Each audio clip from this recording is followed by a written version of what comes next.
മക്കളെ നാളത്തെ നിങ്ങളുടെ സോഷ്യൽ സയൻസ് എക്സാമിൽ നമ്മുടെ മൂന്നാമത് ചാപ്റ്ററിന് ചോദിക്കാൻ സാധ്യത ഇമ്പോർട്ടൻ്റ് ആയ ക്വസ്റ്റ്യൻസ് ഏതൊക്കെയാണെന്ന് പറയാൻ വേണ്ടി പോകുന്നത്. സോ ബേസിക്കലി ഈ ടോപ്പിക് വൈസാണ് നിങ്ങൾ പഠിച്ചു പോകുന്നത്. കാരണം ആക്ടിവിറ്റി ബേസ് അങ്ങനെ ചോദ്യങ്ങൾ ഉണ്ടാവും അല്ലേ.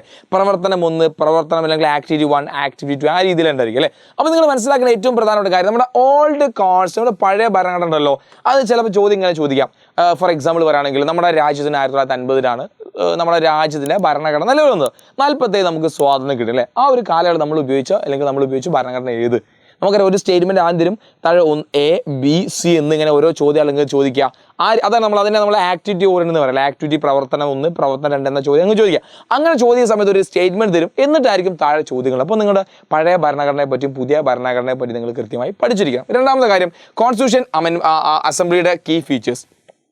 അതായത് എപ്പോഴാണ് നമ്മുടെ രാജ്യത്തിൻ്റെ ഭരണഘടന ആദ്യ മീറ്റിംഗ് എപ്പോഴും കൂടി? ചെയർമാൻ രാജേന്ദ്ര പ്രസാദാണ് chairman. Drafting committee chairman B.R. Ambedkar ആണ്. എത്ര സമയമെടുത്ത് നമ്മുടെ രാജ്യത്തിൻ്റെ ഭരണഘടന നമ്മൾ തയ്യാറാക്കിയത്? ആ ഒരു കാര്യം ഉണ്ടല്ലോ, അത് അവിടുന്ന് ഒരുപാട് ചോദ്യങ്ങൾ ചോദിക്കാൻ സാധ്യതയുള്ള ടോപ്പിക്കാണ് കേട്ടോ. ആ ടോപ്പിക് നിങ്ങൾ പഠിച്ചു വെക്കണം. അതുപോലെ തന്നെ എന്താണ് നിങ്ങളുടെ പോക്സോ ആക്ട്. കാരണം ഇതൊരു ജനറൽ അവയർനെസ് ആണ്. പോക്സോ നിയമം എന്ന് പറഞ്ഞാൽ പല കുട്ടികൾക്കെതിരെ പല അതിക്രമങ്ങൾ നടത്താനല്ലേ. പിന്നെ ശാരീരിക അതിക്രമങ്ങൾ, ലൈംഗിക അതിക്രമങ്ങളൊക്കെ നമ്മൾ പലപ്പോഴും ന്യൂസിലൊക്കെ കാണാറുള്ളത്. ചിലപ്പോൾ നിങ്ങൾക്ക് എന്ത് ചെയ്യും, ഇതുപോലെ ചിലപ്പോൾ ഒരു പത്ര കട്ടിങ് തരും, അല്ലെങ്കിൽ ന്യൂസിലെ വാർത്ത തരും. ഇതിൽ പരാമർശിക്കുന്ന വിഷയം ഏത് നിയമവുമായി ബന്ധപ്പെട്ട കാര്യമാണ് എന്നൊരു ചോദ്യം എക്സ്പെക്ട് ചെയ്യാം അല്ലേ. അതുപോലെ തന്നെ ഇത്തരത്തിലുള്ള വിഷയങ്ങൾ സംഭവിച്ചു കഴിഞ്ഞാൽ ഏത് നിയമപ്രകാരമാണ് വിദ്യാർത്ഥികൾക്ക് സംരക്ഷണം നൽകുന്നത് എന്ന് വേണമെങ്കിൽ ചോദിക്കാമല്ലോ. അപ്പോൾ ഏതായിരിക്കും? പോക്സോ നിയമപ്രകാരമാണല്ലേ.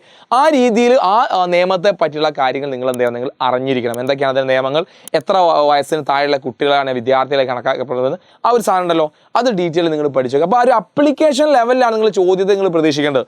അല്ലാതെ ഡയറക്റ്റ് എന്താണ് പോക്സോ നിയമം, ചിലപ്പോൾ ചോദിച്ചേക്കാം ഒരു സാധനം തന്നിട്ട്, ചിലപ്പോൾ ഒരു ഇൻസിഡൻറ്റ് തന്നിട്ട് ചിലപ്പോൾ അങ്ങനെ ചോദിക്കാമെന്നല്ലാതെ ഒരു ഡയറക്റ്റ് ചോദ്യം നിങ്ങൾ പ്രതീക്ഷിക്കരുത്. ഒരു ആക്ടിവിറ്റി, ഒരു പ്രവർത്തനം പോലെ തന്നെ ഉള്ള രീതിയിലായിരിക്കും നിങ്ങൾ ചോദ്യങ്ങൾ ചോദിക്കുക കേട്ടോ.